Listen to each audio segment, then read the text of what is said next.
is this what you mean by top down and bottom up? So the bottom up is the more the movement, and the top down is more the talking? No, the bottom up is to really engage the body, to be rhythmically engaged with other people. There's two places where I really learned that. One is the first time I was in China, not long after the Cultural Revolution, and China was in very bad shape, and nobody could talk about anything, but every park in China and every open space had people doing Qigong and Tai Chi. And I get, what the hell are these people doing? I'm miserable myself, because it's such a miserable place, and I start doing Qigong in the park with those Chinese. And I go, oh, that makes you feel so much calmer and so much better. So that's how people survive in China. And then I was part of the Truth Commission in South Africa, and I hang out with Bishop Tutu in a country that's completely explosive and ready to kill like crazy and take revenge on all these people of my background who had been killing them. And Tutu would come in there and he would sing with people. He would pray with people. He would dance with people. And everybody feel good about each other and feel a sense of pleasure and joy. And then Tutu would say, over there, would you like to tell us what happened to you? And that person would tell a horror story and was beginning to find language for what happened to him. And Tutu would take it in and say, oh my God, that's so horrible. It is too much to bear for you and for us. Let's move together and dance together. And they would move, and then they would feel calmer. And he would say, please, are you willing to tell us a little bit more? And what he did is this central issue of good trauma therapy is pendulation. He helped people feel safe and comfortable. And from that place, go into the darkness, and when the darkness becomes too much, you help to pull people out of the darkness and then feel safe again, and you go a little bit deeper. And Tutu was the best trauma therapist I've ever met. But if I did with my patients what Tutu did, people would say he has gone off the deep end. That is the thing. I mean, there's so many other questions, and I'm just keeping an eye on the time. But you know, you talk a lot, for instance, about EMDR, neurofeedback, and brain waves, and sort of this sort of synchronicity and the connecting of the different parts of the brain, so the left and the right hemisphere, the cortical and the subcortical, and how integration is so important, and how these sort of brainwave interventions, whether it's EMDR or REM sleep or neurofeedback, really helps to integrate and regulate. Is that how it works? No, that's still very much a frontier, and as the more you delve into the biology and the neuroscience, the more you see how some very fundamental processes are really messed up, and that is where we should be going. For example, you can do brain-computer interfaces where you put electrodes on people's heads, project their brainwaves on a computer screen, and then play computer games with your own brainwaves, where you get rewarded for getting the sort of neural activity, and it helps you to focus, be calm, and pay attention. I've done extensive research on that. My supporter was actually a British individual right here in London, but I never got a major grant in it, even though it is an extremely effective treatment, because psychiatry is involved with drugs. And this whole issue of reducing anything to chemical things is a problem. We're going to talk about psychedelics in a bit, I think.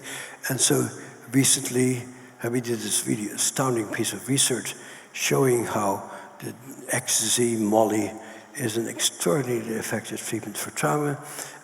We did a major piece of research that cost $163 million. We collected as precise data as you ever get. And our FDA said the side effects outweigh the therapeutic effects. There were no side effects in our study. We focused on every conceivable side effect. It didn't happen. And we barely looked at therapeutic effects, but they were major. And so my whole world was completely flabbergasted and horrified by this decision that keeps these drugs illegal and not accessible for general care. And so our team gets together, and I invite them to come to my house to do it. And one of my teammates, one of my therapists, calls me up at the last moment and says, you know, Bessel, we have this new baby, as you know, and my wife is not feeling back. I think I have to stay home to take care of my baby. And I say to him, Michael, don't be crazy. All your baby needs is the right chemicals. And so when you give the right chemicals, and you can come to the retreat. Ha, ha, ha. Because that's the attitude of psychiatry, that all people need is the right chemicals and they'll be okay. And that human connection doesn't matter.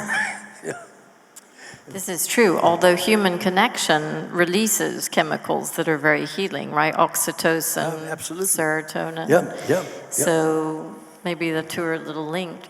In terms of psychedelics, because I know this is your big thing, it's one of the treatment modalities that you're exploring, that you're researching quite a lot, and you've had some phenomenal results. Yeah, phenomenal results. Now, we know that the June decision was disappointing by the FDA, but... Disappointing is an understatement. An understatement, In fact, it's outrageous. Yeah. If people say, we need to collect the data, we collected the data. One of our papers got the prize for the journal Science of one of the most important scientific breakthroughs in the whole world, in any branch of science, in this particular year. We did exquisitely careful research, and it got rejected. God knows why. So tell us a little bit about the potential and your hope and your vision for sort of the future of trauma treatment, specifically about psychedelics, but also in terms of everything else. So in some ways you can construe post-traumatic stress as getting stuck in a habit. From now on, every little sound reminds you or makes you feel terrified, or a person who looks a particular way makes you react in a circumscribed moment. The very first book about trauma was written by a guy in France in 1889 called Pierre Janet, and his book is called L'automatisme psychologique, meaning psychological automatisms, and when you get traumatized, you automatically keep engaging in the same behavior. Absolutely true. So how do we change people's habits of their brain and their bodies to react? And one way is to build up your frontal lobe and become more aware of this creature is and take care of this creature. Another way is changing core regulatory systems with neurofeedback and yoga, for example, to calm the back of the brain down.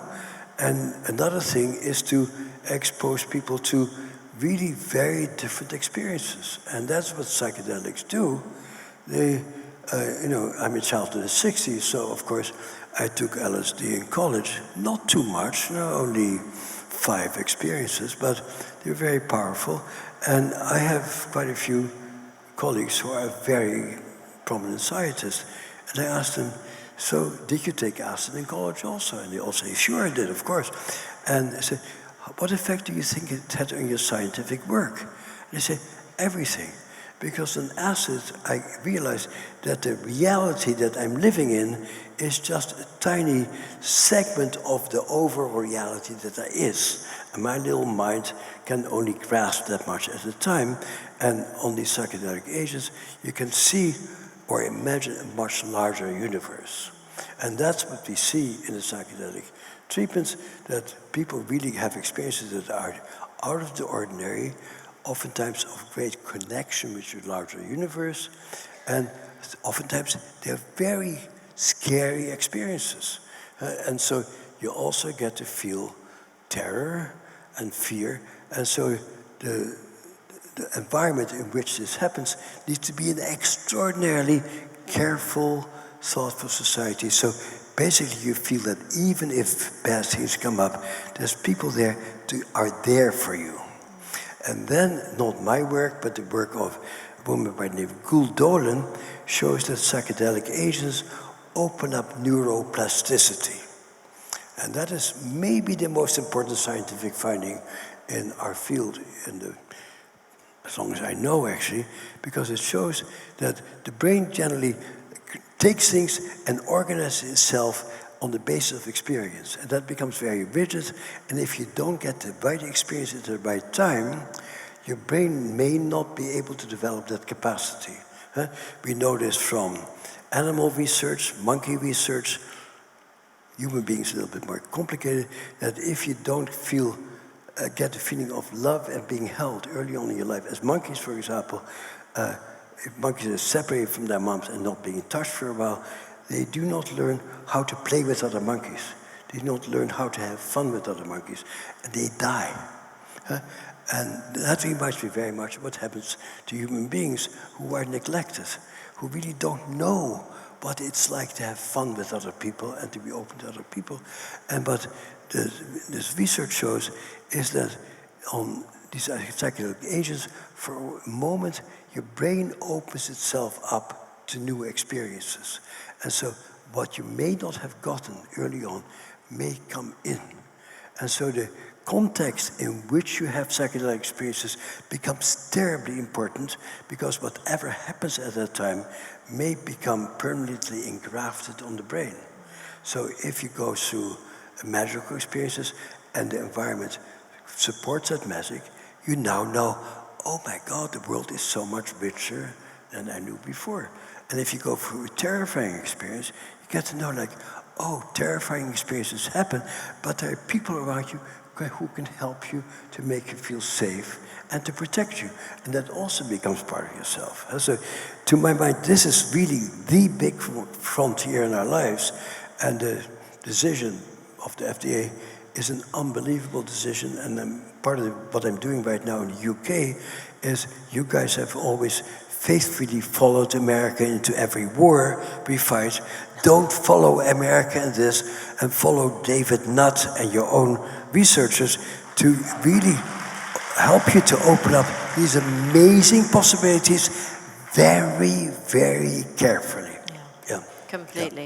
Yeah. And I mean, there's so much more to say. Unfortunately, we've run out of time, so I'm going to start with these questions. I did have a question that I was desperate to ask you about the traumatizing of our modern societies, and I don't know anyway, but I can't because I have to, because there is a lot of trauma in our modern societies. Okay, so let's start with these questions. What inspires you as a therapist? What inspires me as a therapist is to see how much terrible things people go through. And what, if you do the therapy in a conscientious way, what you meet is the life force. That when you talk about a lot of people who are sort of lay people say, oh, why does one person respond so badly, the other person doesn't? My response to every Tama story I hear, if you go to details, I go like, oh my God, and you're still here. And how do you survive? And people say, I don't know. What you meet is this tenacious impulse for people to be alive. And what you see in the people you work with, which you miss if you try to manage them, is how people have this amazing force that tries to propel them to go on with their lives. And that is what you meet. And you meet the innate courage and energy that people have to be alive. And that's what you work with when you're a trauma therapist. Amazing. And you, at the end, you basically admire everybody you work with. Oh, this happened to you, and you only have tried to kill yourself 30 times. Boy, if I'd gone through what you'd gone through, I would have probably done this 100 times. Like, and you really, when you really hear people's stories in detail, you go like, oh my God, and what kept you going? And what gives you hope? And the word hope is a very important word in our field. Let me give you an example. I was very, very chronically depressed until quite recently, because the next election in America was between a horrible psychopath and a demented man. And I thought, that's the future of the world. And I thought, why does this demented man not resign, for God's sake? Or why does his wife yank him off the stage? Because the world needs hope. And finally, people say, he did the heroic thing. No, he did the right thing, what an old guy should do. Step aside for a younger person. And you have this younger person. I'm filled with hope for the future. And I think my whole central nervous system changed with this little thing. And I bet some of your central nervous system changed also, because this election will have as large an impact on Europe as it has on America. So this is a sort of example of the things that are relevant, you know. Here, here. Yeah. If you could update any area of your book, what would it be and why? Definitely psychedelics. I think I covered everything else. You know, I've done a lot more research in neurofeedback. Other people have done great things in body work. But that's sort of, I covered the principles of that in the book. But it's really new. I have one little paragraph in the book about it, is psychedelics. And the ability to mind-altering drugs to change our mind.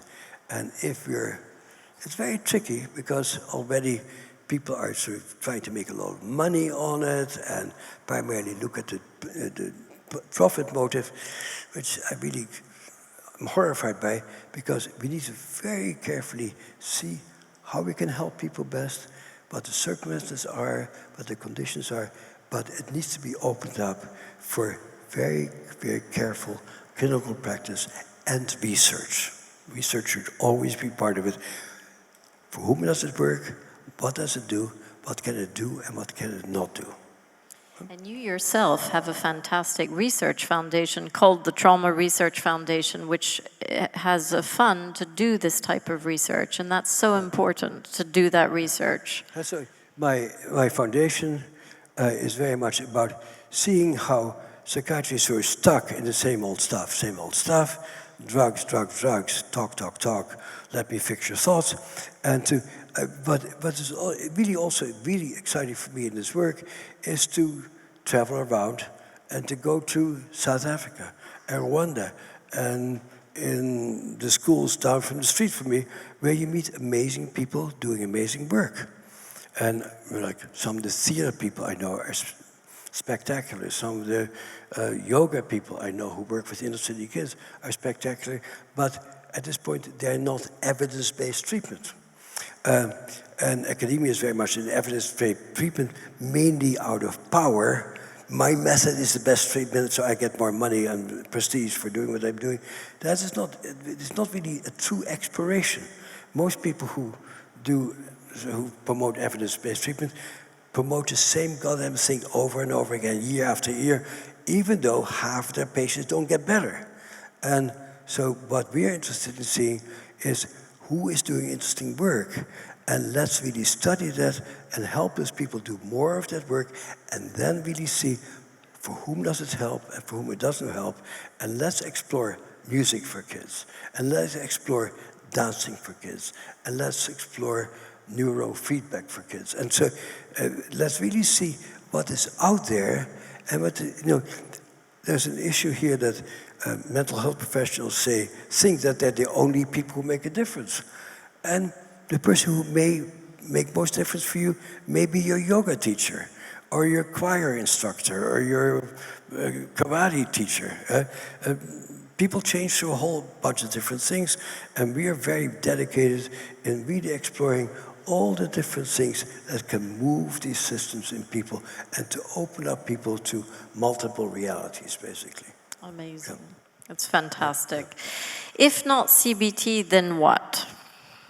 Well, I don't know about you, but people telling me that I need to change my thinking and change my behavior, I don't really feel very encouraged by that, you know. Of course, couples do that to each all the time. We always do DBT in each other. But I don't find it all that effective. But if I'm more in touch with my own feelings and my own capacities, I become a much more enjoyable partner. And she doesn't need to do DBT anymore. It point out how I messed up, because I'm a more open person.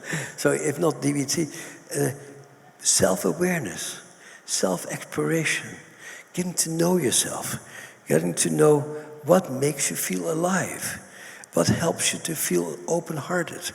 It's an exploration of yourself in terms of what can open you up. And you need to have somebody who encourages you to explore and to discover.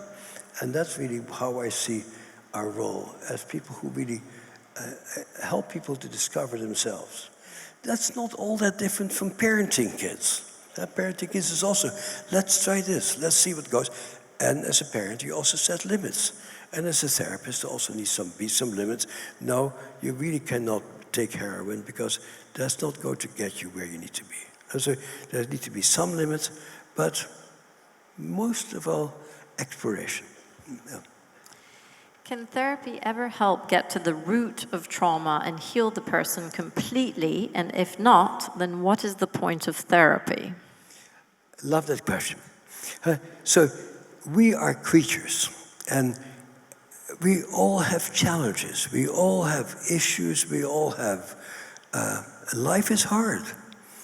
I'm aware that I'm going to die, and it won't take me longer than it takes you. And so there's death, and there's loss, and there's heartbreak, which is part of all of us. And so, will your life be easy? No. As my old friend David Safar Schreiber said, every life is difficult. Your life is difficult, my life is difficult, despite all the good things that have happened to me. And so, will you ever be completely happy and well? No, because humans have major challenges, and you'll have sorrow in your life, you have disappointment in yourself and the people around you. So are you ever well? What is well? Will you feel like you're doing what you can? Do you feel satisfaction in what you do? Do you feel a sense of peace with yourself? Yes. Do people resolve that trauma? Absolutely. Even people with, that's the astounding thing that we saw, for example, in our psychedelic research, is that people, you know, I try to sort of be very careful in who got admitted to the study. The entrance criteria for the study were much wider than I wanted to. And almost every person who came into our study, I said, fasten your seatbelt. It's unlikely that this will go well. For almost everybody, it made profound changes. And to feel profound changes in yourself, as I hope everybody in this room has experienced at some point by doing something that opened up new windows for yourself, you go like, wow, there's much more to life than I thought there was. And that's what life is about. Are you ever completely happy and well? No, no way. Forget about it. But will you feel alive and do you feel energetic? Absolutely, yeah. Is joy an antidote to trauma? Yeah. So one of the things, I think that's the main reason why the FDA turned down all this data that we had, is the terror that people might possibly feel pleasure. Oh my God. Our profession is about misery. It's about making you not depressed, making you functional, making you not be a pain in the ass. But pleasure? Oh my God. Life is about pleasure. And the greatest reward in life is pleasure. So what can we do to help people feel pleasure is very important. How can you help a child with an absent parental figure? What? How can you help a child with an absent very parental important. And that's something we confront all the time. There's a lot of kids who grow up in misery and being raised by TVs and being seeing domestic violence and who are sort of unwanted. How do you help these kids? The critical issue is make that child feel seen and known. And if this kid gets, that person saw me. That person knows who I am. I keep telling it to my students. You know, you think you know nothing at this point. You think you make no difference. But you may leave a lasting imprint on everybody who you meet. Anybody who feels like this person really gets me. This person understands me. That is a gigantic piece of coming online. As long as nobody sees you, you're not online. And so, yes, a lot of kids grow up under extreme adverse circumstances, but if they come into a sports program where they play an important role, a music program or a theater program or anything where they move and do things with other people, gives them a sense of connection and pleasure and gives them an alternative view of the world other than what's happening at home. And so whatever happens to these kids outside the home may be profoundly important in terms of who they become. You know, one of my closest colleagues is a man who grew up like many deprived people in America of color, and he's a brilliant man. And he says, what made the difference for me is somebody always saw me. One person always saw me, and always saw my potential and affirmed my potential. Yes, a lot of kids grow up under terrible circumstances, but the experience of being seen and being known, which we see so clearly also in the theater programs that we're involved in, is a life-giving energy force that comes inside of you, that stays inside of you. That's very beautiful. Is a distinct lack of memories of childhood an indication of trauma at a young age? It's a good question. It really makes you wonder, but I would not automatically assume that that's a lack of trauma. I think you know more from people's reactions in the here and now. As I've said before, as well as I could, that trauma is really not about the past, it's about the present. And so you get to know people by their reactions. And if whenever you're nice to me, I become aggressive towards you, you go like, that's interesting. Have you noticed that whenever I say something nice to you, you make a hostile comment? What's that about? Right. And so don't infer too much. And some of my colleagues are like, go trauma. Not me, no. Yeah, I mean, it's quite interesting, though, because it just comes out, you know, implicit memory versus explicit memory. Absolutely. And so, you know, one of the things that I knew how the psychedelic study we're doing was not designed by people who really knew the field, is we had to work with an index trauma. We had to say, that happened to this person, and that index was resolved. Well, the reality was, as we know as clinicians, that the index trauma that people talk about is always a cover story. It is what people can talk about. But usually what's underneath there is stuff that they can't talk about that's even more horrendous.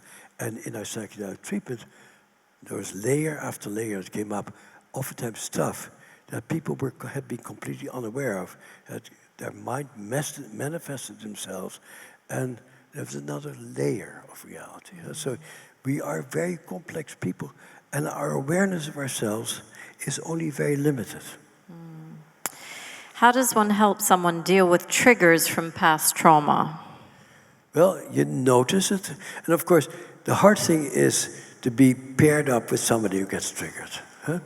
And part of the thing that we all get caught into, because a lot of people get triggered, and we are paired up with people who get triggered. And then it becomes part of the interpersonal relationship.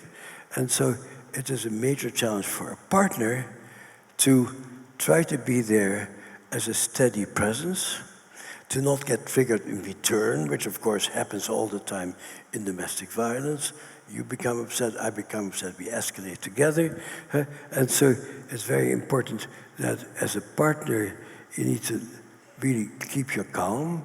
As a therapist, you calm. As a teacher, you stay calm. A kid will blow up, and you will have an impulse to retaliate, and to really stay still and say, this kid is very upset, and I am not. So this issue of the management of your mirror neuron systems becomes very important, because we always get triggered by each other, and if you start looking upset or frightened, I start feeling upset and frightened, and I tend to match your mood state, and the more evolved you get, the more you realize, she is sad and I am not. How can I help her with her sadness, and I don't have to take into your sadness? Or you may become very mad about something, and you can say, you look really mad about this. How can I help you maybe I can do something to make you less mad. But at the end, maybe you want to get some help with this. Yeah. So the ownership in relationships becomes a very, very delicate issue, actually. Doctors and patients, teachers and students, partners, we all trigger each other. We all trigger each other. It's part of being human. So we've run on, are 4 minutes over, but I will just ask one final question. So how do you change the central nervous system to live in the now, in the present? Well, by practicing living in the present. And so to discover how you can do that, and that's different for different people. When I got into yoga, we set up our center, had yoga classes, etc., and a lot of people really began to regulate themselves doing yoga. If in a different place, you might have done Tai Chi, or choral singing, or do something, but it's really learning to regulate this creature who you are is a road of discovery, and also to become aware of your own reactivity, and to really see, let's try this. And to really, one of the hardest things is to continue to have an open mind to explore new possibilities. And that is very hard for people to really realize, I'm not quite there yet. Let me see if I can go to mindfulness retreats. Let me see if taking drugs helped me. Well, that didn't work, or maybe it worked. It's all an issue, for each one of us, it's an issue of self-exploration. Because at the end, we are the only people responsible for ourselves. And so, becoming aware of yourself and say, oh, I just made an ass out of myself. Too bad, I feel deeply ashamed of myself. Okay, that's awful. How can I help you, to stay calmer so I don't make an ass out of myself? So the self-awareness and the exploration, and what may work for you may not work for me. Yeah. Fair. It's a lifelong exploration. Yeah. Yeah. There's so many other questions, both from me and from the audience, and I feel terrible about wrapping up, but we have gone quite a few minutes over, so I apologize. But thank you all so much for being here. Thank you, Dr. Bessel van der Kolk, for everything you've done. Thank you for having me.